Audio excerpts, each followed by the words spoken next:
ধর্ষকদের আস্তানা লড়াই করে জিততে চাই। বাধা আসবে যেখানে যেখানে লড়াই হবে সেখানে। এই আবু সাইদ মুগ্ধ। আমি যখন আসলে এখানে আপনার নিউজ চ্যানেলের সাথে কথা বলছি, হয়তো এটার কমেন্ট সেকশনে আমাকে নিয়েও অনেক কথা উঠতে পারে যে ধর্ষণের প্রতিবাদ করতে এসেছি, আমার পোশাক কীরকম। বাংলাদেশে এইটাকে একটা কালচার হিসেবে ধরে নেওয়া হয়েছে। নারী যে কোনো অবস্থায় যে ধরনের পোশাক হোক, যে ধরনের পরিস্থিতি হোক, তার সাথে নিপীড়ন করা জায়েজ হয়ে গিয়েছে। ধর্ষকের এই যে নিপীড়ন বানায়, এই সেই রাষ্ট্র ভেঙে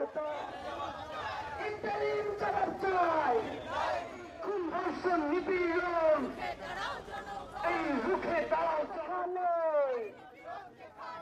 আমরা চালাম এই নারী